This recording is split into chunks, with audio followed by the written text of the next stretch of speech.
সেইটুকুও আমরা একটুখানি দেখে নেব। আমরা দেখেছি যে ঠাকুর 12 বছর ধরে কঠোর সাধনা করেছেন। তিনি কঠোর সাধনা করার পরে সাধনালব্ধ ধন পেয়েছেন।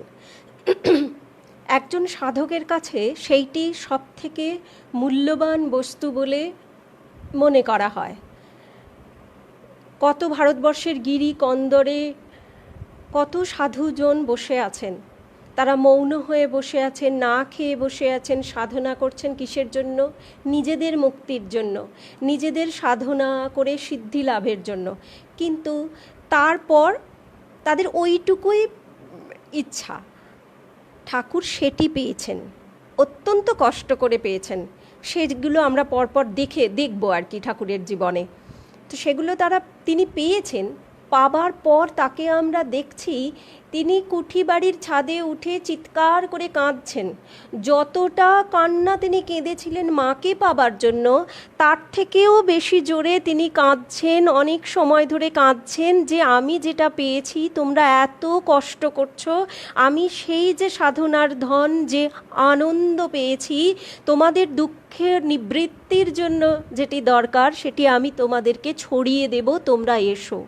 তখন আমাদের বিশ্বাস হয় যে না, এই ঠাকুর তিনি আমাদের জন্যই এসেছিলেন, শুধুমাত্র তিনি নিজের মুক্তি সাধনের জন্য এখানে তিনি আসেননি। এটি আমাদের খুব বিশ্বাস হয়। কিন্তু শুধু কি ওইটি একমাত্র জিনিস? তা নয়। ঠাকুর জন্ম নিলেন এমন একটি বাড়িতে, দুঃখের দুঃখ, যেই বাড়ির ছাদ, না খেতে পেয়ে সকলে পথে বসছে, এই রকম একটা বাড়িতে জন্ম নিলেন ঠাকুর। কেন কি যে দুঃখী মানুষ আমরা কিন্তু এইটি বুঝতে পারবো যে এই ঠাকুর তিনি কিন্তু আমাকেও হেলাফেলা করেন না। আমি দুঃখী হতে পারি, কিন্তু এই ঠাকুর তিনি আমাকেও দেখছেন, তিনি আমারও ঠাকুর। আমাকে এই পৃথিবীর মানুষ নাই দেখুক, কিন্তু ঠাকুর আমাকে দেখছেন। কেন কি তিনি ওই দুঃখের ভিতর দিয়ে হেঁটে জীবনটি কাটিয়ে গিয়েছেন। শারদানন্দজি লীলা প্রসঙ্গের প্রথমেই এই কথাটি খুব সুন্দর করে বলেছেন যে এই যে ঠাকুর তিনি মানব জীবন নিয়েছিলেন কেন কিনা আমাদের এই যে দুঃখের জীবনটা থেকে কিভাবে বেরিয়ে আসতে হয় সেইটি তিনি বোঝাবেন। এই জন্যে তিনি এসেছিলেন, সেই পথ দেখাবার জন্য। তো তিনি দুঃখের সঙ্গে ঘর করেছেন দুঃখী মানুষের দুঃখটাকে হৃদয় দিয়ে বুঝবেন বলে, আর অন্য কোনো কারণ নেই। তিনি এমন একটা বাড়িতে জন্মালেন যেখানে, যে বাড়ি তার পিতৃপিতামহের বাড়ি নয়, সেই গ্রাম থেকে তাদেরকে তাড়িয়ে দেওয়া হয়েছে। এক কথায় উদ্বাস্তু। যে গ্রামে তিনি থেকেছেন সেই গ্রামটা তার পিতৃপিতামহের নয়, সেখানে তাদের কোনো রুট নেই। অন্যের দয়ায় সামান্য একখণ্ড জমিতে একটা পর্ণ কুটিরে তিনি ঠাকুরের বাবা মা থাকছেন, উদ্বাস্তু, আধারা। তার কষ্টও কিন্তু ঠাকুর ঠিক বুঝবেন। ঠাকুর সেই মানুষটির দুঃখের জ্বালা কিন্তু আপনি নিজে অনুভব করেছেন, তাই তিনি বুঝবেন, অন্য কোনো কারণ নেই। আমরা বলবো, আমাদের অনেকে, আমার মাথায় ছাদ, আমার বাবা মা মারা গিয়েছে, আমি বড় দুঃখী। ঠাকুরও ছোটবেলায় পিতৃহারা হয়েছেন। হয়ে তার বাড়িতে খাবার পয়সা নেই, ভাই বোনেরা কোনো রকমে দিন কাটাচ্ছে বিধবা মাকে সঙ্গে নিয়ে, অনেকগুলি পরিবারের লোকজন। ঠাকুর ওই দুঃখী, যার মাথায় ছাতা নেই, ছাদ নেই, তার কষ্টও বুঝবেন। আর সেই জন্যেই শারদানন্দজি বলছেন যে তিনি, তার দিকে যদি হাত বাড়ানো যায়, তিনি বুঝবেন এই দুঃখী মানুষটা এত শত কষ্টের মধ্যে দিয়ে আমাকে ডাকছে। তাই তিনি বলেছেন, 12 বছর আমি যেমন সাধনা করেছি তোমাকে করতে হবে না। তোমরা দুবেলা একটু নাম করো, মায়ের নাম করো, ঠাকুরের, তাও যদি না পারো দুবেলা ভক্তি ভরে একটু প্রণাম করো কায় মনোবাক্যে, তাহলেই আমি বুঝবো এত কষ্টের মধ্যে দিয়ে এই মানুষটা আমাকে মনে করছে, এই মানুষটা আমার ভক্ত। তখন সেই ভক্তের হৃদয় বৈঠকখানা হবে ভগবানের, সেই ভক্ত হৃদয় ঠাকুরের বৈঠকখানা হয়ে উঠবে। এই কথা বলছেন। তো এই জন্যে ঠাকুর এইখানে আসছেন, এটা আমরা বুঝলাম, আমরা এইখানে শেষ করেছিলাম। আজ আমরা একটা অপূর্ব জায়গায় যেতে যাচ্ছি, সেটা হচ্ছে যে ঠাকুরের সাধক ভাবের কথা। ঠাকুর সাধক জীবনে ঢুকবেন। একটা কথা এখানে বলে রাখি, ঠাকুর চালকলা বাঁধা বিদ্যা তিনি শিখবেন না বলেছিলেন না জোর গলায়, কিন্তু আসলে দেখতে গেলে তাকে পূজারীর পদটি নিতে হয়েছিল কিন্তু সংসারের হাল ধরার জন্য। অর্থাৎ কিনা ওই চালকলা বিদ্যা ভাঙিয়ে তিনি কিন্তু কিছু অর্থ উপার্জন করতে এসেছিলেন, তাই না? তারপর কি হলো? তবু এটা দেখার আগে আমরা ঠাকুরের ছোটবেলাতে একটুখানি ফিরে যাব। কেন ফিরে যাচ্ছি? ঠাকুর তখন 9 বছরের, ঠাকুরের পৈতে হবে, গদাই 9 বছরের, তার পৈতে হবে। তো জোর সব ব্যবস্থা চলছে, দাদা রামকুমার তো বাবারই মতো, রামকুমার ব্যবস্থা করছে। গদাই এসে সেই সময় বলছে যে আমার যে ভিক্ষা মা হবে সে হবে ধনী, আর কেউ হবে না। ধনী কে? ধনী হচ্ছে সেই ধাইমা যে ঠাকুরকে জন্মাবার সময় প্রথম কোলে নিয়েছিল। ধনীকে, ধনীর আর একটা পরিচয় আছে, ধনী কামারনি, সমাজে অত্যন্ত নিচু তলার একজন মানুষ ধনী। সেই ধনী তার ভিক্ষামা হবে। কেন এই প্রসঙ্গ কোথা থেকে এলো? এই অসম্ভব চাহিদা ঠাকুরের কেন, গদাইয়ের কেন, একটা 9 বছরের বালকের? না, ধনী ঠাকুর যখন 6-7 বছরের, তখন গদাইকে এসে খেলার মাঠে ধরে ধনী বলেছে, শোন গদাই, তোর যখন পৈতে হবে না, তখন আমি তোর ভিক্ষা মা হব। তারপর যে কথাটা বলছেন ওইটি হচ্ছে আসল ইচ্ছা ধনীর মনের, যে তুই আমাকে মা বলে ডাকিস, তুই আমাকে একটিবার মা বলে ডাকবি গদাই। গদাইয়ের মুখে মা শোনা হচ্ছে ধনীর একমাত্র ইচ্ছা তখন। তাই ধনী এসে গদাইকে খেলার মাঠে এই কথা বলছে। আর ছোট ছেলে, 6-7 বছরের ছেলে, ছোট ছেলে কি বলবে? পাড়ার কোনো একজন বয়স্ক মহিলা এসে বললে সে কি বলবে? হ্যাঁ। গদাইও বলেছে হ্যাঁ। কিন্তু সেই কথার কি কোনো ভিত্তি আছে? না, থাকতে পারে। আমরা আমাদের বাড়ির ছোট ছোট ছেলে মেয়েদেরকে চিন্তা করে দেখি তো, একজন ছোট্ট 6-7 বছরের ছেলে, সে আমার কাছে প্রতিশ্রুতিবদ্ধ, এই কথাটা কি ওই বয়সের একটি ছেলের সঙ্গে আমরা ম্যাচ করতে পারি? পারি না। তার কথার কি দাম আছে? 2-3 বছর পরে, 2-3 বছর কেন, 2-3 ঘন্টা পরে ওই ছেলের কি আর ওই কথাটা মনে থাকবে কিনা সেই বা কে জানে। ধনী সে কিন্তু বয়স্কা মহিলা, সেও তো এই কথাটা জানে, কিন্তু ধনী গদাইকে এসেই বলেছে। এবার আমি দেখাই কেন এটা অসম্ভব আমি বলছি। ঠাকুর 1836 সালে জন্মেছেন, আর ওই তার ঠিক 7 বছর আগে 1829 সালে লর্ড বেন্টিঙ্ক সতীদাহ প্রথা আইন করে রদ করছে। সতীদাহ প্রথা আইন করে রদ করতে হয়েছে, এমনি কেউ শোনেনি। এই যে এই কুসংস্কারটা ভালো নয়, এটা কেউ শোনেনি। আর আমরা সেই জাত নয় যে একটা কথা বারণ করা হলো বা আইন করা হলো সঙ্গে সঙ্গে আমরা বুঝে গেলাম, আমাদের চিন্তা পরিবর্তিত হয়ে গেল, আমাদের মন পরিবর্তিত হয়ে গেল, আর আমরা ভাবতে লাগলাম ইয়েস এটাই ঠিক বলেছে, আজ থেকে আমরা আর ওরকম করব না। তা যদি হতো তাহলে আজকের দিনে কি ডাইনি অপবাদে মহিলাদেরকে পুড়িয়ে মারা হতো? হতো না। রাজস্থানে ছোট ছোট বাচ্চা মেয়েদেরকে বিয়ে দেওয়ার ব্যবস্থা করা হতো? হতো না। আমরা এগুলো শুনি না, কথা শুনতে আমরা বাধ্য নই। তখন তাহলে সমাজের কি অবস্থা সেটি আমি বোঝাতে চাইছি। আর এটা কতদিনের পুরানো এই চিন্তাটা? 400 খ্রিস্টাব্দ, যখন গুপ্ত যুগ, যখন আলেকজান্ডার ভারতবর্ষ আক্রমণ করেছে, তখন আলেকজান্ডারের সঙ্গে একজন ঐতিহাসিক এসেছিলেন, তার নাম অ্যারিস্টোবুলুস। তিনি লিখেছেন যে তিনি ভারতবর্ষে এসে দেখেছেন তক্ষশিলায় সেই 400 খ্রিস্টাব্দে এই রকম জ্বলন্ত স্ত্রীকে আগুনে পুড়িয়ে মারা হচ্ছিল। ঠিক আছে, তো তিনি আরও ভারতবর্ষের বিভিন্ন জায়গায় দেখে ওটা গিয়ে লিখেছেন।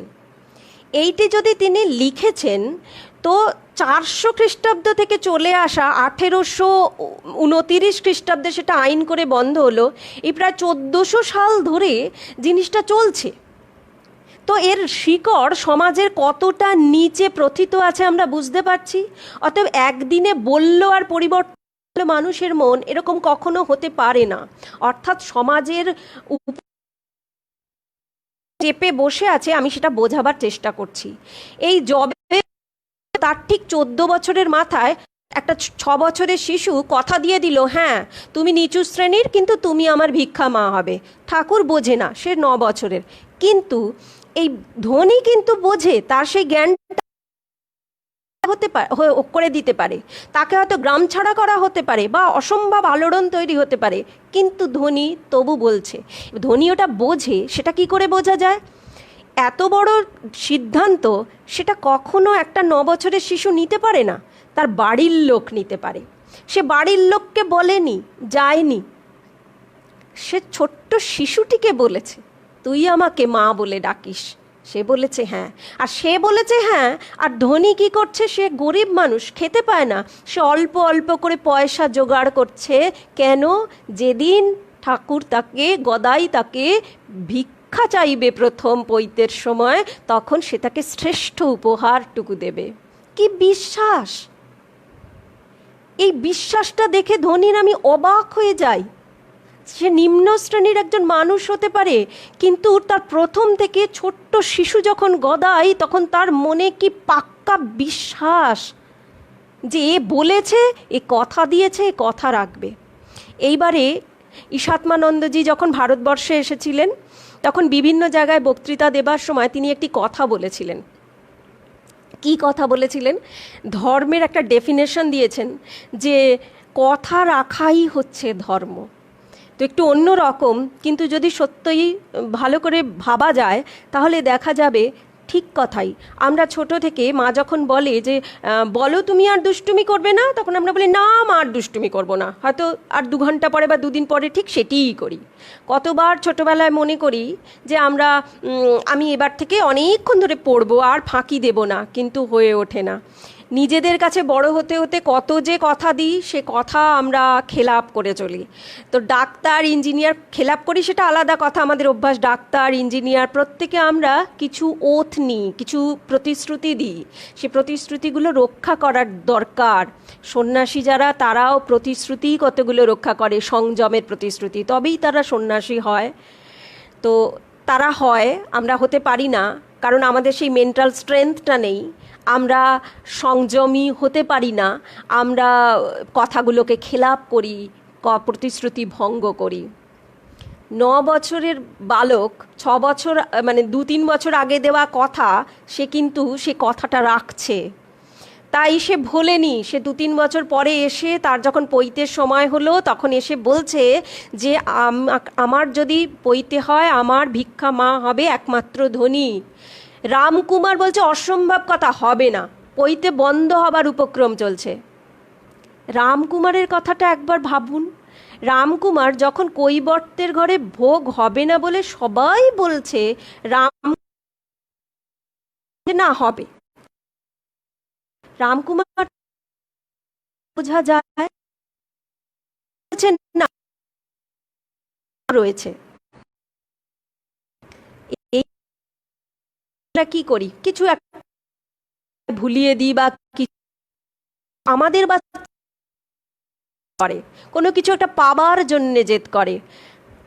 গদাই জেদ করছে যে ভিক্ষা মা হবে ধনী, তার পিছনে তার একটা বিশ্বাস, একটা অকাট্য যুক্তি আছে। অকাট্য যুক্তি দিচ্ছে সেই 9 বছরের বালক, যুক্তি দিচ্ছে তোমরা যে আমার পইতে দেবে বলছো, আমি কি তাহলে ওই পইতে পড়বার যোগ্যতা রাখবো যদি আমি এই প্রতিশ্রুতি না রাখি? যদি আমি মিথ্যাবাদী হয়ে যাই, চিরকালের মতো অপরাধী হয়ে গেলাম মিথ্যা বলার জন্য, একজন অপরাধী কি যোগ্যর সূত্র ধারণ করতে পারে? সে যোগ্যতা রাখে না, রাখে না। তাহলে আর কিসের পইতে? আশ্চর্য অ্যানালিসিস, আশ্চর্য তার যুক্তি, আর কি স্ট্রেংথ! গোটা সমাজ তার বিরুদ্ধে চলে যেতে পারে, পুরো বাড়ি তার বিরুদ্ধে চলে গেছে, 9 বছরের বালক স্ট্রংলি লড়াই করছে যুক্তি দিয়ে, না এটাই হবে, কারণ এইটি হচ্ছে তার অকাট্য যুক্তি। ফেলতে পারেনি, কেউ ফেলতে পারেনি। এই হচ্ছে পার্থক্য, এই হচ্ছে আমাদের সঙ্গে বড় মানুষের পার্থক্য। ছোটবেলা থেকে তার আচরণে বোঝা যায় তার স্ট্রেংথটা কোথায়। তো গদাই তাই তার পইতে হলো। কিন্তু একই সঙ্গে আমি বলবো, ধনী সে কামারনি হতে পারে, কিন্তু তার যে মেন্টাল স্ট্রেংথ, তার যে বিশ্বাস, বিশ্বাসের জোর, সেটিকে হ্যাটস অফ বলতে হয়। আমাদের ওই বিশ্বাস আছে? ধনী কামান যতদিন গদাইয়ের নাম, ঠাকুরের নাম থাকবে এই পৃথিবীতে, ততদিন ধনী কামারনির নামও কিন্তু থাকবে পৃথিবীতে অমর হয়ে, তার বিশ্বাসের জোরে। তো যাই হোক, এই যে ঠাকুরের একটা চারিত্রিক বৈশিষ্ট্য আমরা এখান থেকে পেলাম, কি ভীষণ স্ট্রং, তিনি তার কথা রাখেন, আর যেটা যখন রাখেন তার পিছনে একটা যুক্তি থাকেন। সত্য বলে যেটাকে মনে করেন, তখন সেইটাকে প্রত্যক্ষ প্রমাণ দিয়ে বুঝবার চেষ্টা করেন। প্রত্যক্ষ প্রমাণ দিয়ে যখন সত্য বলে বোঝেন, তখন সেটা পালন করবার জন্য তিনি সম্পূর্ণভাবে চেষ্টা করেন, সম্পূর্ণ জোর ওটার জন্যেই লাগান। তাই যখন চাল কলা বাঁধা বিদ্যে দিয়ে তাকে এই কাজটা করতে হলো, পূজারীর কাজটা নিতে হলো, তিনি বাধ্য হলেন করতে, কিন্তু তিনি কি ওইটুকুর মধ্যেই সীমাবদ্ধ থেকে গেলেন? সেটি হচ্ছে প্রশ্ন। আমরা জানি থাকলেন না, কিন্তু কেন থাকলেন না? এইটি আলোচনা করবার আগে আমি আর একটা কথা আলোচনা করি। অনেকে বলে আমার কাছে, অনেকে এমনিই বলে যে আমরা যে কাজটা করি, এই কাজটা আমাদের পছন্দ নয়, এই কাজটা আমাদের পছন্দ নয়, তাহলে আমি কি করে মন দিয়ে এই কাজটাকে করব? এখন ঠাকুর যে ছোটবেলাতে 20 বছর বয়সে, যে ছেলেবেলা থেকে যার মনের এই একটাই সুর যে আমি এই যে বিদ্যে দিয়ে শুধুমাত্র অর্থ উপার্জন হয়, আমি সেই বিদ্যে অর্জন করতে রাজি নই, যখন বলছে, সে সেই কাজটাই করছে, তো সেই কাজটা করতে কি তার ভীষণ আনন্দ হচ্ছে কাজটা করতে, না সেটা তার ভালো লাগছে?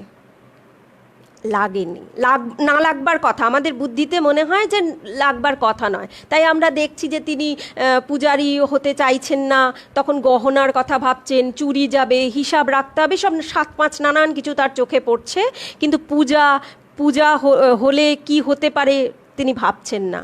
এবার তিনি কি করছেন, ওই পূজা করতে করতে করতে করতে ওই কাজটির সঙ্গে তিনি একটি বৃহৎকে যুক্ত করে দিচ্ছেন। তখন গহনার চোখে পড়ছে না, তখন তার দিয়ে আমি পয়সা উপার্জন করছি কি করছি না সেটি চোখে পড়ছে না, তখন যেটি চোখে পড়ছে সেটি হচ্ছে যে মাই একমাত্র সত্য, আর কিছু নয়। তখন আমি মাকে ডাকবো, এটাই আমার কাজ, অতএব সর্বান্তকরণে ডাকবো। আমি এর জন্য পয়সা পাবো কি না পাবো সেটা আমার কাছে আর কনসার্ন নয়, এখন কনসার্ন একমাত্র মা, আমি মাকে ওই জন্যে ডাকবো। এই বৃহতের সঙ্গে যখন তার পূজারী কাজটাকে যুক্ত করে দিচ্ছেন, তখন তিনি যে জায়গায় পৌঁছে যাচ্ছেন সেটি বলে পরমহংস অবস্থা। সারা ভারতবর্ষে কোটি কোটি মন্দির আছে, একবার ভেবে দেখুন। সারা ভারতবর্ষে লক্ষ লক্ষ পূজারী রয়েছে, কোটি কোটি মন্দির, কোটি কোটি পূজারী থাকার কথা, আরও বেশি আছে। কোটি কোটি পূজারী কি পরমহংস হচ্ছে? না, তাদের কনসার্ন ওই চাল কলাটার প্রতি, তাদের কনসার্ন ওই পয়সাটার প্রতি, তাদের কনসার্ন কিন্তু তাদের আরাধ্য দেবতা নয়, তাদের কনসার্ন কিন্তু পূজার যে পূজা করব কি উদ্দেশ্যে, সে বৃহতের সঙ্গে যোগসূত্র স্থাপন করা নয় ওই চাল কলাটার প্রতি। ওই জন্যে তারা এমনি পূজারি হয়েই রয়ে যায়, তারা পরমহংস হতে পারে না, তারা ঠাকুর হতে পারে না। এই হচ্ছে ডিফারেন্স। তাই আমরাও যখন প্র্যাকটিক্যালি ঠাকুর আমাদের দেখিয়ে গেছেন, প্র্যাকটিক্যাল ক্ষেত্রেও আমরা যখন দেখব যে এমন কোনো কাজ করছি যে কাজটা আমার পছন্দ নয়, সেই ছোট্ট কাজের মধ্যে আমরা যদি বৃহতের কোনো যোগসূত্র খুঁজবার চেষ্টা করি আর বৃহতের সঙ্গে যদি নিজেকে বেঁধে দিতে পারি, তাহলে আমার কাজটাই সেবা হয়ে। আমার ছোট কাজ তখন আমায় ছোট বলে আর পীড়া দেবে না, আমার ছোট কাজ সেবা হয়ে যাবে, পূজা হয়ে যাবে। যাই হোক, যে কথাটা বলছিলাম যে এটির জন্য ঠাকুরের এই যে তন্ময় হয়ে যাওয়া, যখন যেটি আমি করব সেটা বুঝেছি যেটা করতে হবে, সেটির জন্য সম্পূর্ণভাবে লেগে যাওয়া। এখন এখানেও আমাদের একটা ডিফারেন্স আছে। আমাদের সাধারণত মন যদি কিছু চায়, শরীর বলে বেঁকে বসে আর কি, করতে চায় না, ভাল লাগছে না। আবার শরীর যদি কখনো যদি চায়, মনের সেদিন মুড থাকে না। এরকমই তো ঘটনা ঘটে, একসঙ্গে সাধারণত হয় না। আর চোখ, কান, নাক, চোখ সব কিছু এগুলোও অনেক সময় বিদ্রোহ করে বসতে থাকে। তো খুবই কম হয় যে আমরা এমন কোনো কাজ করছি যেখানে শরীর, মন, আমাদের সকল ইন্দ্রিয় সব একসঙ্গে একযোগে তন্ময় হয়ে করছে, এরকম খুব কমই হয়। কিন্তু ছেলেবেলার ঘটনাগুলো যখন আমরা দেখেছিলাম, সেই তার মাঠের মধ্যে তন্ময় হয়ে যাওয়া, আমরা দেখেছিলাম যে ঠাকুর ওরকম করতেই অভ্যস্ত আর কি। তো এখন তিনি এই যে মাকে যখন বুঝলেন যে মাই তো সব কিছু, পূজাটা গৌণ, এবং শুনেছেন যে রামপ্রসাদরা সব, তিনি তো শ্রুতিধর ছিলেন, শুনে বেশি পড়াশোনা করেননি, কিন্তু শুনে শুনে তিনি সব শিখেছিলেন। আর এখানে এসে যখনই গান গান, তখন রামপ্রসাদের গান তিনি গাইতে থাকেন। তিনি কি করেন? গান মানে মাকে শোনান। এখন তিনি পূজা করেন, অনেকক্ষণ ধরে তার পূজা চলতে থাকে। পূজার মধ্যে গানও একটা অঙ্গ, মাকে শুনিয়ে। এরকম হয়তো বিকালবেলা হঠাৎ মন হলো, তিনি গান শুনিয়েই যাচ্ছেন একটার পর একটা, সামনে শুধু মা, আর কেউ নেই। তখন থেকেই আমার মা, আর কেউ নেই, সেই গান শুনিয়ে যাচ্ছেন। হাজার লোক আসছে, আরে বাবা আরতির সময় হয়ে যাবে, তুমি গান বন্ধ করো, তাড়াতাড়ি শেষ করো। ঠাকুর হুঁশ নেই, গান শুনিয়ে যাচ্ছেন এক মনে, এক তানে, শুধু একটাই সুর যে মাকে আমি গান শোনাবো সেই মুহূর্তে। তা মাকে গান শুনিয়ে যাচ্ছেন। সেদিন আরতি আর হলোই না, মাকে গান শুনিয়ে যাচ্ছে। এই যে তন্ময়তা, এরকম আমরা বুঝি না, কিন্তু ঠাকুরের ক্ষেত্রে খুব দেখতে পাওয়া যায়। কেন? এই যে রামপ্রসাদ পেয়েছে, তাহলে আমি পাবো, এইটি বিশ্বাস করার জন্য একটা মস্ত বড় মনের বিশ্বাসের জোর দরকার। ওই ধনী যেমন 6 বছরের বাচ্চাটার উপরে করেছিল, সে পেয়েছিল, তার বস্তুলাভ হয়েছিল, গদাই তাকে মা বলে ডেকেছিল। তো এর জন্য একটা সরল বিশ্বাস দরকার, বিশ্বাসের জোর দরকার। ঠাকুর অসম্ভব সরল প্রাণে বিশ্বাস করতে পারতেন। আমরা কথামৃতর পাতায় কৃষ্ণ কিশোরের কথা পড়েছি না দক্ষিণেশ্বরে, তো ঠাকুর যেতেন অধ্যাত্ম রামায়ণ শুনবার জন্য। তিনি গিয়ে শুনছেন যে কৃষ্ণ কিশোর সেইগুলি বলে রামায়ণের কথা, আর বলে যে যদি রাম নাম কেউ করে বা শোনে, তার শরীর পবিত্র হয়ে যায়, নির্মল হয়ে যায় তার শরীর। ঠাকুর বলে, বাহ, তাহলে ইনি তো কত রাম নাম করেন, এর শরীর তো একদম নির্মল, কোনো ময়লা নেই। 2-3 দিন পরে ঠাকুর আবার কৃষ্ণ কিশোরের বাড়িতে গিয়েছেন, গিয়ে শুনছেন যে তিনি নেই, তিনি এখন পটি করতে গেছেন, ল্যাট্রিনে গিয়েছেন। ঠাকুর বসে বসে ভাবছে, সে কি কথা। যখন কৃষ্ণ কিশোর এসেছে, তখন ঠাকুর জিজ্ঞাসা করছে, তুমি এত রাম নাম করো, তোমার শরীর তো নির্মল হয়ে যাবার কথা, তোমার এখনো পটি পায়, তুমি এখনো এইসব কাজ করো? কৃষ্ণ কিশোর হতবাক হয়ে গেছে। সে একটি 20 বছরের ছেলেকে বলেছে যে রাম নামে পবিত্র হয় শরীর, আর সে এই রূপ চিন্তা করেছে, এই রূপ তার বিশ্বাস। সে হাত জোড় করে কাঁদতে কাঁদতে ঠাকুরের কাছে বসে পড়েছে, বসে পড়ে বলছে যে এই রকম সরল বিশ্বাস যদি হয় তবেই ভগবানকে পাওয়া সম্ভব। সে এতদিন রাম নাম করেছে, এই রকম বিশ্বাস কৃষ্ণ কিশোরের হয়নি, যার কাছে সে অধ্যাত্ম রামায়ণ শুনতে যেত। আর এই কিশোর কিছুদিন রাম নামের কথা শুনেছে, রামের মহিমার প্রতি তার এত বিশ্বাস হয়েছে যে এরকমভাবে ভাবতে পারে। তো সেই জন্যে কাঁদছে কৃষ্ণ কিশোর। এই সরল বিশ্বাস ঠাকুরকে ওই বিশ্বাস করতে বাধ্য করেছে যে ভক্তরা সব পেয়েছে, তোমার রামপ্রসাদ পেয়েছে, তাহলে আমি কেন পাবো না? আমি শুনেছি তুমি দেখা দাও, তবে আমাকে কেন দেখা দেবে না? কীরকম ঠিক এই বালকের মতনই বলছে। যেমন বালক বলে না, শিশু বলে তুমি ওকে কেন চকলেট দিলে, আমায় কেন দিলে না, আমাকে চকলেট তোমায় দিতে হবে, দাও। ঠিক সেই রকম বালকের মতন লাগছে, শিশুর মতন ঠাকুর বায়না করছেন, তুমি রামপ্রসাদকে দেখা দিয়েছো, আমাকেও দেখা দাও।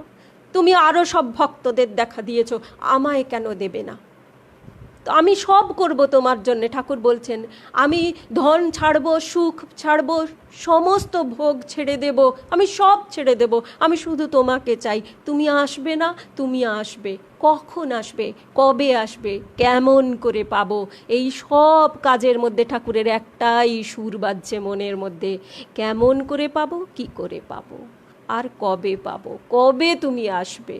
কবে তুমি দেখা দেবে? তাই গান শোনাচ্ছে, তাই মাকে মনে করছে ও মৃন্ময়ী। তখনও ঠাকুরের কাছে চিন্ময়ী হয়নি, কিন্তু ঠাকুর গান শুনিয়ে যাচ্ছে, এই ভাব জাগ্রত করছে নিজের মনের মধ্যে যে না, মা সত্যিকারের, মাকে আমি গান শোনাচ্ছি, একদিন মা দেখা দেবে, একদিন মা দেখা দেবে। আমি সেই জন্য অপেক্ষা করব, তার জন্য যা করতে হয় আমি সব কিচ্ছু করব। আমরা কিছু শুনি আর সেটা করার চেষ্টা করি না। আমরা শুনি, আমরা ভাবি করব, ওটা ভালো জিনিস বলে বুঝি, করার চেষ্টা করি, করব, ধ্যান জপ করব বলে চিন্তা করি, আমাদের ধ্যান জপ হয় না, মন দৌড়াদৌড়ি করে। ভোরবেলা ঘুম থেকে উঠবো, অ্যালার্ম দিয়ে ঘুমাই যে আজকে খুব ভোরে উঠে ব্রাহ্ম মুহূর্তে ঠাকুরের জপ করব। যখন অ্যালার্ম বাজে তখন অ্যালার্মটাকে বন্ধ করে দিই। হয়তো 15 মিনিট 20 মিনিট পরেই উঠবো, হয়তো 1 ঘন্টা পরেই উঠবো, কিন্তু ওই 15 মিনিট অথবা 1 ঘন্টার ঘুম আমি ত্যাগ করতে পারি না ঠাকুরের জন্য। তারপরেও আমরা চিন্তা করব যে আমার কেন ধ্যান হয় না, আমার কেন জপ হয় না। এই ভোগ আর যোগ একসঙ্গে কখনো তো হওয়া সম্ভব নয়। তাই ঠাকুর ছাড়লেন, আমি ভোগ ছেড়ে দিলাম, আমি সব সুখ ছেড়ে দিলাম, আমি সব ছেড়ে দিলাম, আমি শুধু তোমাকে চাই, তুমি এসো। তো সেই এই জন্যে ঠাকুর রোগ করে সেই রকমভাবে যাচ্ছে। এখন এইখানে ঠাকুর যে এই জিনিসটা দেখাচ্ছেন, এখান থেকে আমরা কয়েকটা জিনিস দেখতে পাই আর কি। কীরকম ঠাকুর মাকে ওরকম করে ডাকছেন, খাওয়া দাওয়া ঠাকুরের উঠে গেছে, যে মা খাওয়াবে যেদিন সেদিন আমি খাবো। আর কারুর সঙ্গে কথা বলেন না। মন্দিরে কত লোক, ঠাকুর কারুর সাথে কথা বলছেন না। কেন না, যেদিন কথা বলবো মায়ের সঙ্গে কথা বলবো, মা ছাড়া আর কারুর সাথে কথা বলবো না। যদি আমি কিছু দেখি তবে আমি শুধু মাকেই দেখতে চাই। তিনি আর কোনো কিছু তার কানে ঢুকছে না, কান বন্ধ হয়ে গেছে। কেন? আমি যদি শুনি তো মায়ের কথা শুনবো যখন মা আসবেন। পূজা করছেন তো করছেন, মালা গাঁথছেন তো গাঁথছেন, একটা মায়ের পায়ে ফুল দিয়ে তিনি 2 ঘন্টা বসে আছেন, সকলে ভাবছে পূজা উঠে গেল, এর চাকরি গেল। কিন্তু ঠাকুর চাকরির কথা ভাবছেন না, ঠাকুরের একটাই কনসার্ন। যাই হোক, তো সেই ক্ষেত্রে যখন মাকে শয়ান দেওয়া হচ্ছে তখন ঠাকুর কি করবেন? ঠাকুর ঘুমান না, যে সারাক্ষণ মনের মধ্যে মা আমি তোমাকে কেমন করে পাবো, মা ডাক উঠছে, আমি যদি ঘুমিয়ে পড়ি, আমি যদি খাই, তাহলে সেই সময়টুকু তো নষ্ট হয়ে যাবে, আমি তো সময় নষ্ট করতে রাজি নই। তাই ঠাকুর ঘুমাচ্ছেন না। বাবুদের হুকুম, দরজা বন্ধ হয়ে গেল মন্দিরের। ঠাকুর কি করবেন? ঠাকুর জঙ্গলের পথে চলেছেন। যে ঠাকুর হয় আমি মায়ের কথা মায়ের চরণ প্রান্তে বসে বসে বলবো, ভাববো, আর নাহলে নির্জন প্রান্তে যেখানে আর কেউ থাকবে না সেখানে বসে ভাববো। ঠাকুর তাই পঞ্চবটিতে যাচ্ছে। সে পঞ্চবটি কেমন? আজকের মতন নয়। সে পঞ্চবটি, শারদানন্দজি লিখছেন, সে পঞ্চবটি গভীর জঙ্গলে পরিপূর্ণ। একটা গর্ত ছিল, আজকের মতো সমান নয়, সুন্দর বাগান নয়, একটা গর্ত ছিল। তার পিছনে এত জঙ্গল ছিল যে সেখানে দিনের বেলা অন্ধকার থাকতো, সাপ খোপ জন্তু জানোয়ারের ভয় থাকতো। ওটা আবার কবরস্থান ছিল, ভূতেরও ভয় ছিল। দিনের বেলায় লোকের যেতে ছমছম করতো গা, আর রাত্রে কে যাবে? ঠাকুরের হুঁশ নেই, কে ভয় পাবে? সবটুকু মনের অংশ তো তিনি মাকে দিয়ে বসে আছেন, সবটুকু পরিপূর্ণ, শুধু মা ডাকে, মা ভাবে, আর তো কোনো কিছু নেই, কে ভয় পাবে? তাই সেই চলে যাচ্ছেন সেইখানে। হৃদয় জিজ্ঞাসা করছে, তুমি কোথায় যাও? না, পঞ্চবটিতে একটা আমলকি গাছ আছে, সেই আমলকি গাছের তলায় বসে আমি মায়ের কথা ধ্যান করি। আর জানিস, ওখানে ধ্যান করলে না খুব তাড়াতাড়ি ধ্যান হয়। হৃদয় বলছে, সে কি কথা? একদিন গেছে দেখতে, দুরু দুরু বক্ষে গিয়ে দেখছে যে ঠাকুর ধ্যান করছে। ধ্যান করছে, ধ্যান করবার সময় পৈতেটা খুলে রেখে দিয়েছে। হৃদয় বিরক্ত হয়ে গেছে। পৈতে খুলে রেখে দেবার পর তিনি দেখছেন যে নিজের জামা কাপড়টা পর্যন্ত, নিজের পরনের কাপড়টা পর্যন্ত ঠাকুর পাশে খুলে বসছে। হৃদয় এবার রীতিমতো রেগে গেছে। রেগে গিয়ে বলছে, মানে কোমরে, আমি এগুলো ভাবি আর কি, কোমরে হাত রেখে গিয়ে বলছে দাঁড়িয়ে, তখন আর ভয় পাচ্ছে না হৃদয়ের, তখন জঙ্গল বলে মনে হচ্ছে না।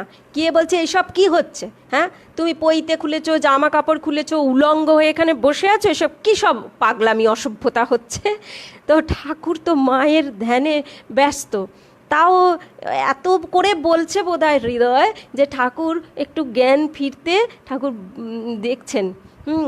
তখন ঠাকুর জোর গলায় হৃদয়কে বলছে, তুই কি জানিস? এই সমস্ত পাশ, এই সমস্ত বন্ধন, জানিস এই পৈতে গাছাটাও একটা বন্ধন, এই সব খুলে রেখে তবে মায়ের কাছে যেতে হয়।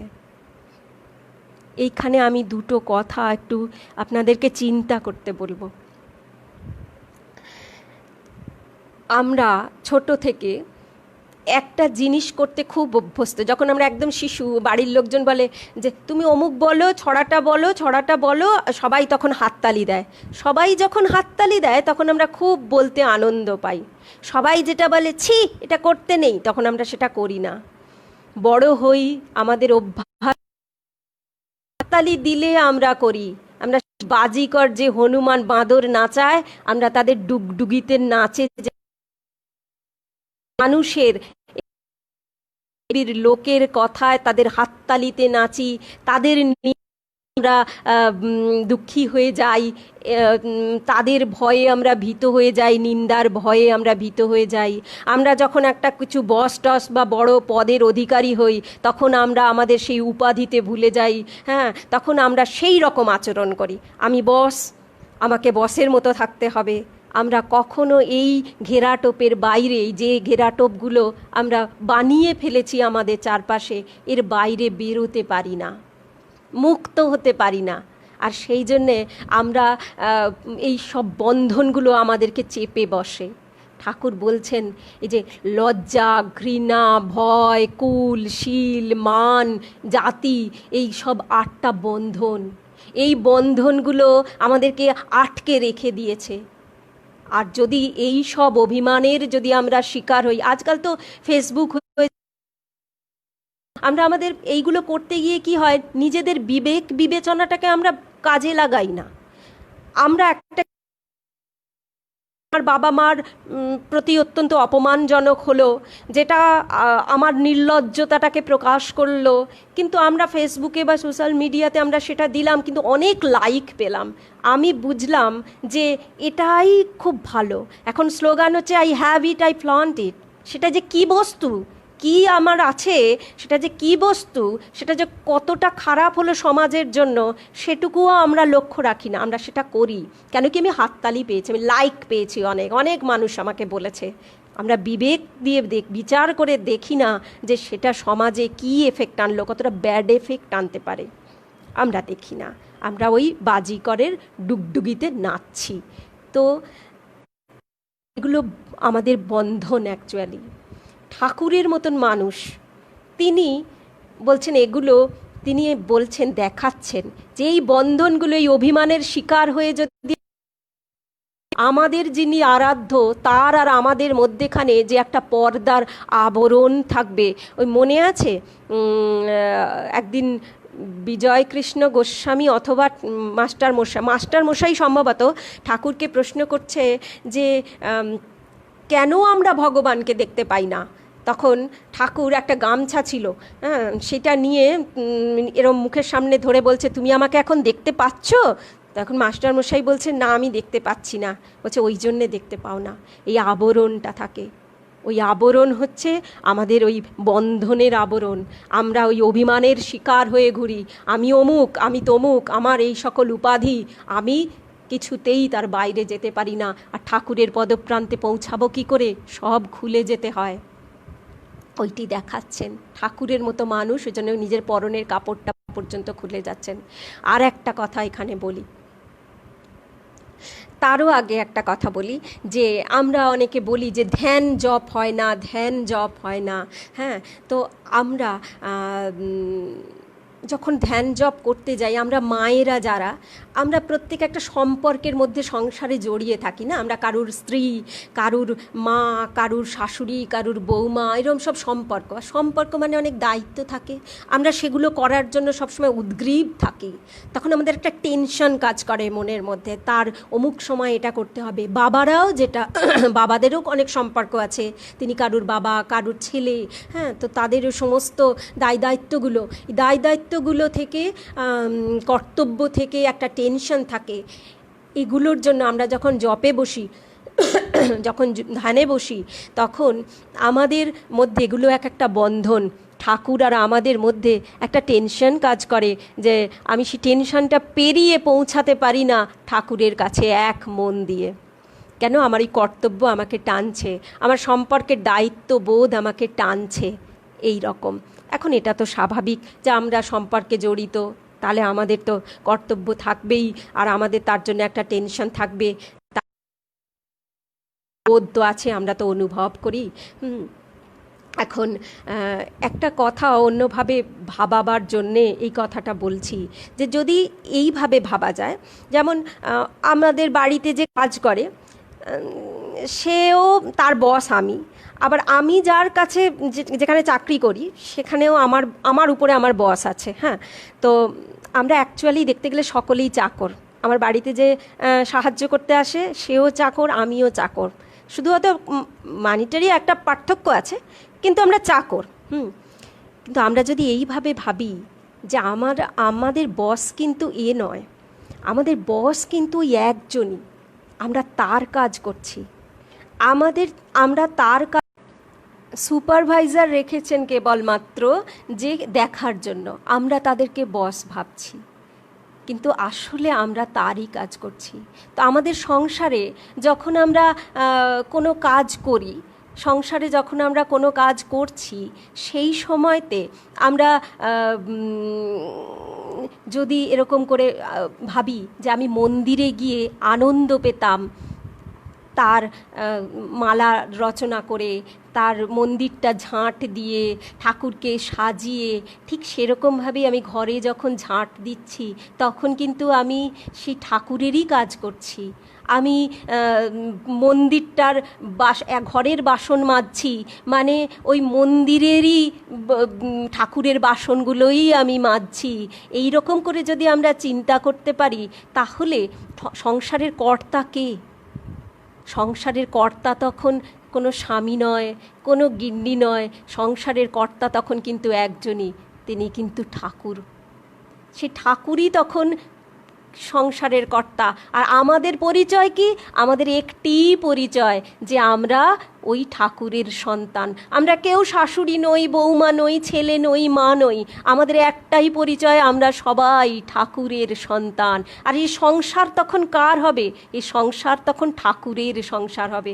আর ঠাকুরের সংসারে আমরা যদি ওই পরিচয় নিয়ে তার কাজগুলোই করতে থাকি, তাহলে সেটা তার সেবা হয়ে যাবে, তার পূজা হয়ে যাবে। আর সারা দিন জ্যান্ত জ্যান্ত আমরা মন্দিরে গিয়ে মাটির বা পাথরের মূর্তিকে সেবা করি, তাই তো? তিনি সত্যই আছেন কিনা আমরা ঠিক বোধ করতে পারি না, তাতেই আনন্দ হয়। আজ জ্যান্ত জ্যান্ত আমার সংসারে কত ঠাকুর আমার সেবা নেবার জন্য অধীর হয়ে অপেক্ষা করছে।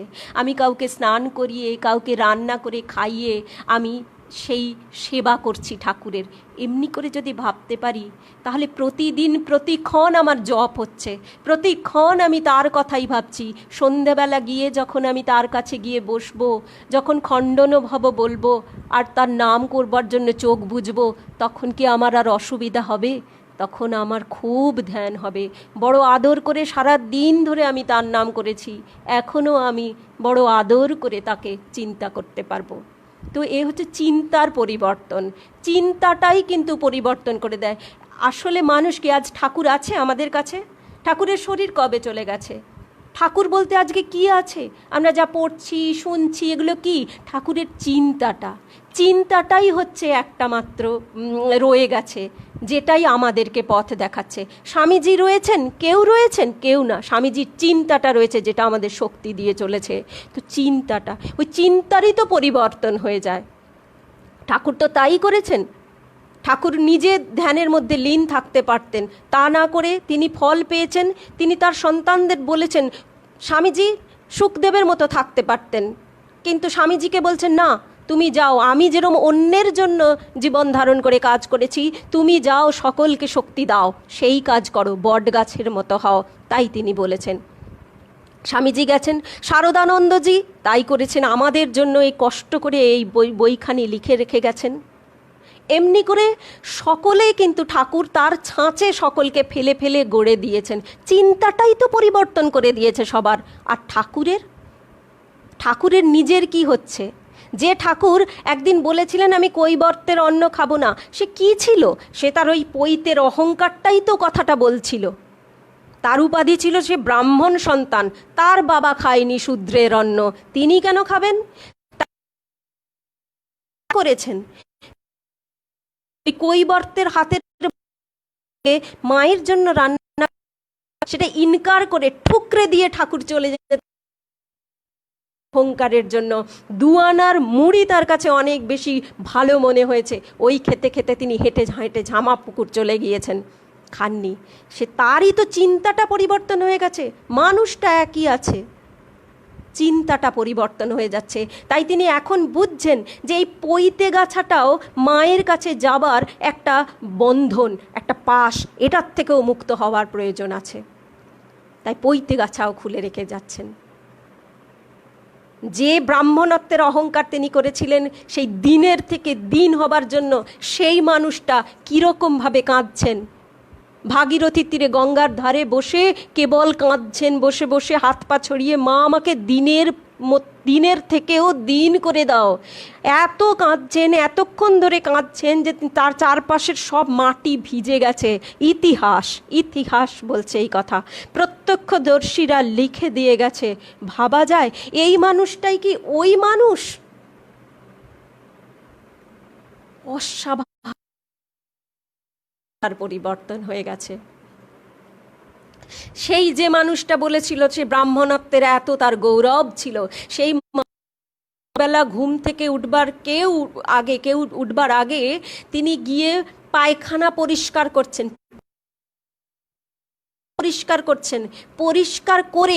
পরিষ্কার করে নিজের চুল দিয়ে সেটা মোছাচ্ছেন। কাপড় দিয়ে আমরা মোছাই, ঠাকুর আর পরিষ্কার করছেন আর কাঁদছেন অবিরল ধারায়, আর বলছেন মা আমাকে দিনের থেকেও দিন করে দাও, মা দিনের থেকেও দিন করে দাও। এই রকম পরিবর্তন,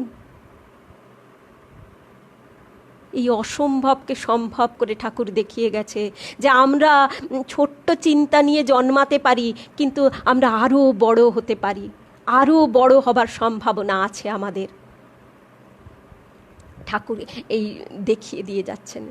তো যাই হোক, তো ঠাকুর এইরকম, আমি শেষ করব এই কথা বলে যে কটা বাজে, অনেক বেজে গেছে।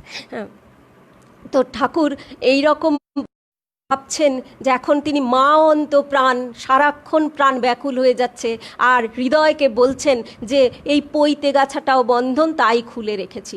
হৃদয় শুনবার নয়, সে এ কথা সে কখনো শোনেনি। আমরাও কেউ কোনোদিন ভাবতে পারি ঠাকুর বলেছে? আমি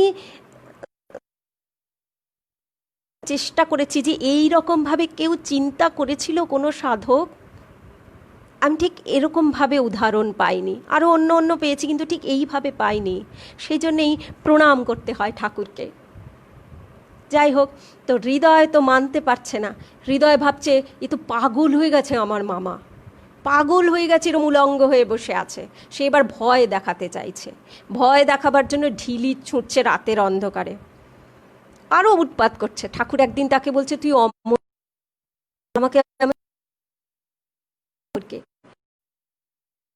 কেন আমাকে ওরকম বলিস না, আয় না তুইও জপ কর বসে বসে। বলছে কি জপ করব? বলছে কালী নাম জপ কর, মায়ের নামই জপ কর। বসেছে হৃদয়, বসেছে, একটু পরেই চিৎকার করতে শুরু করেছে। কি কান্না! 3 ঝুড়ি যেন আগুন আমার গায়ের উপরে কেউ ঢেলে দিল। গা আমার জ্বলে যাচ্ছে, মামা তুমি আমাকে বাঁচাও মামা। মামা তো তখন মায়ের ভাবে ব্যস্ত। মামা উঠেছে, উঠে বলছে, সারা গায়ে হাত বুলাচ্ছে আর বলছে যা, তোর অবিদ্যার পাশ নষ্ট হয়ে গেল, আর আমাকে ঠাট্টা বিদ্রুপ করিস নে, আমাকে আর এত জ্বালাস নে।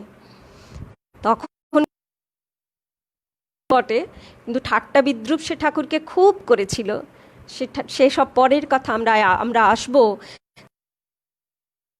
সেই ঠাকুরের মনের তখন একটাই ধোঁয়া, এমনে পাবো কি।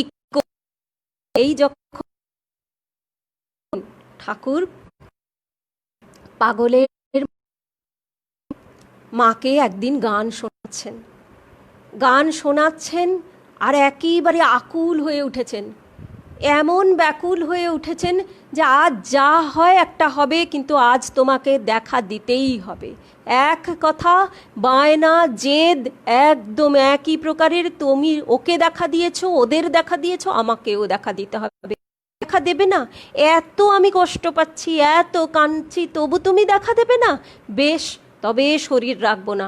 পাগলের মতো প্রেম উন্মাদ, যেমন সেই রাধার হয়েছিল না, সেই রকম। কি আছে, এক হাত দূরে দূরে বাজ পড়ছে, কোনো খেয়াল নেই। এক হাত দূরে দূরে বাজ পড়ছে, বিজলি চমকাচ্ছে,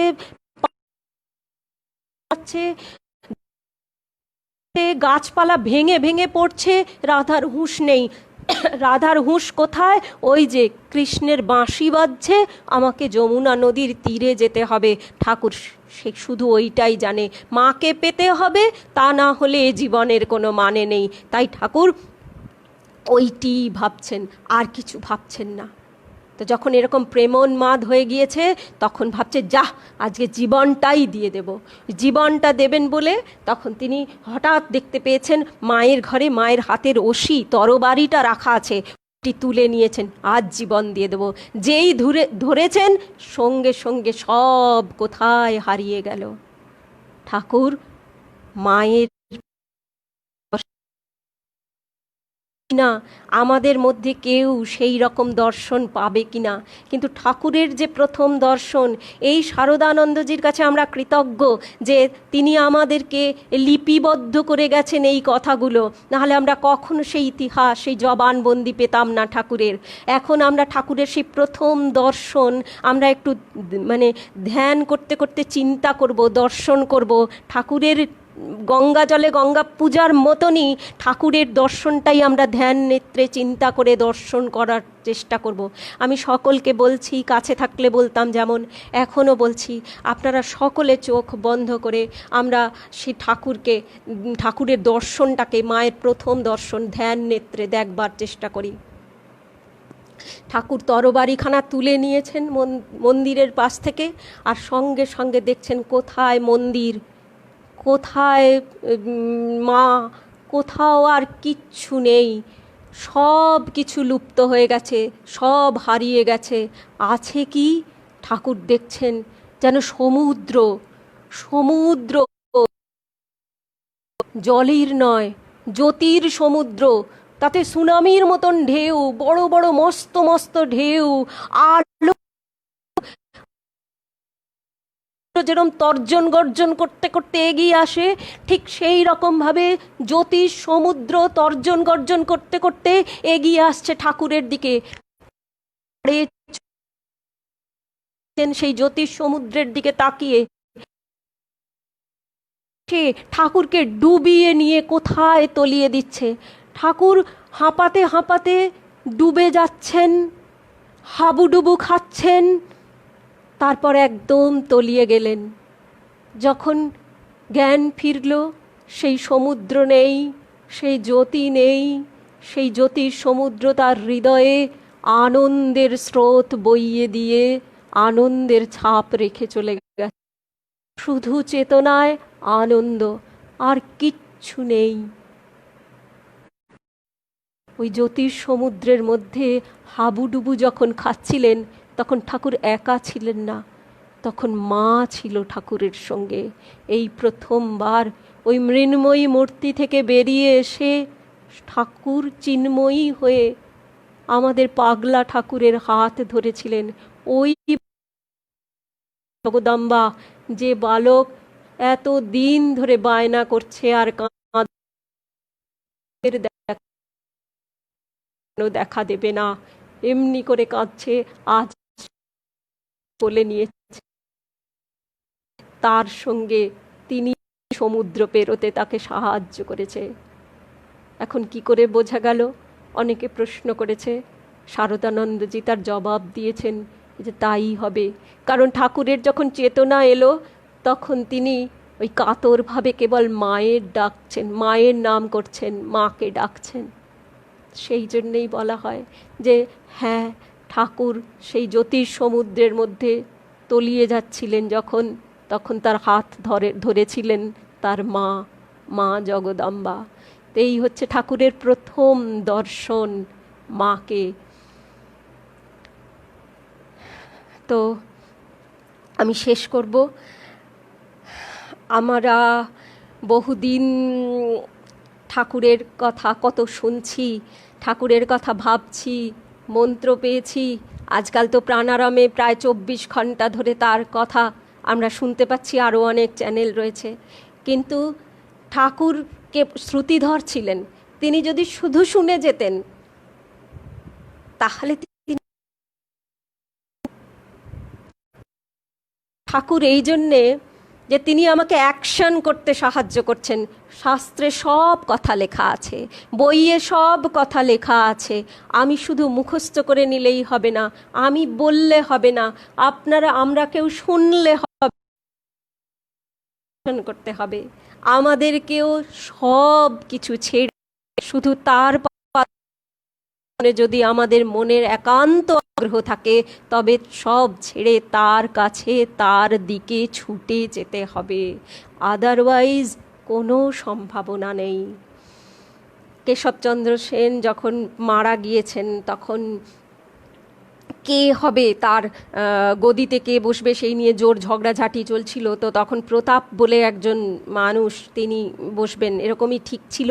তো ঠাকুরের কাছে এসেছে, ঠাকুর তাকে বলছেন কথায় কথায় যে অনেক তো এইসব ঝগড়া অশান্তি হলো, এখনো ভালো লাগে? এতদিন তো হলো, এখনো ভালো লাগে? তো সেইটি আমাদের এত দিন চলে গেল, আমরা করে শেষ প্রান্তে পৌঁছেছি, অথবা এই মুহূর্ত যে পারি না, আমরা সব কিছু যে শেষের জন্য আসবে কিনা এ জানে। তো তবু আমাদের ভালো লাগে গসিপ করতে, করে আমরা যতটা সত্যই তত আনন্দ পাই কি পাই না। আমরা সত্যিই পাবো যে আর ভালো লাগছে না, ওই ঠাকুরের কথাটা মনে হবে, ভালো লাগে এখন ওঠে, সত্যই এত বয়স হয়ে গেল ভালো লাগছে, ঠাকুরের নামটা ভালো লাগছে না। তখন লজ্জা লাগে, কষ্ট হয়, কিন্তু ঠাকুর এও বুঝিয়ে গেছে যে শুধু এমনি ভাবলে চলবে না, অ্যাকশন করতে হবে, বসে পড়তে হবে তার পায়ের কাছে, নত জানু হয়ে বসে তারই কৃপা প্রার্থনা করতে হবে যে আমি এত চেষ্টা করছি তোমার কাছে যাবার ঠাকুর, কিন্তু হচ্ছে না, তুমি কৃপা করো। ব্রহ্মচারী অক্ষয় চৈতন্য কথায় কথায় বলছি, ও মাকে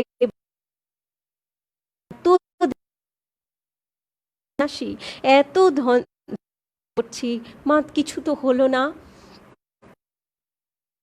ধ্যান জপই হয় না, তো ধ্যান জপ করছি, কিছু তো হলো না। মা খুব শান্ত স্বরে বললেন, তার কৃপা হলে তবে হবে। ব্রহ্মচারী অক্ষয় চৈতন্য অপেক্ষা করছেন, মা হয়তো আরও কিছু বলবেন, মা আর কিছু বললেন না। তখন ব্রহ্মচারী আবার জিজ্ঞাসা করছেন যে মা কিছু হবে না, কিছু হলো না কেন? তার কৃপা হলে হবে। তৃতীয়বার জিজ্ঞাসা করছেন, তৃতীয়বার মায়ের ওই একটুখানি উত্তর, তার কৃপা হলে হবে। আমাদের ধ্যান বলুন, জপ বলুন, তার দিকে মুখটা ঘুরে যাওয়া, ওই চিন্তাটা তার দিকে চলে যাওয়া, তার নামে আনন্দ হওয়া, এইটি কবে হবে? এইটি যেই দিন হবে সেই দিন বুঝবো তার কৃপা হয়েছে। এই বলে আমি শেষ করছি আজকের মতো। আশা করছি যে আপনারা সুস্থ থাকবেন। ঠাকুরমা স্বামীজিকে আমি প্রণাম জানাচ্ছি। ওম স্থাপকায় চ ধর্মস্ব সর্বধর্মস্বরূপিণে অবতারায় রামকৃষ্ণায় তে। ওম শ্রী রামকৃষ্ণ অর্পণমস্তু। ওম শান্তি শান্তি শান্তি। আজকের মতো শেষ করছি।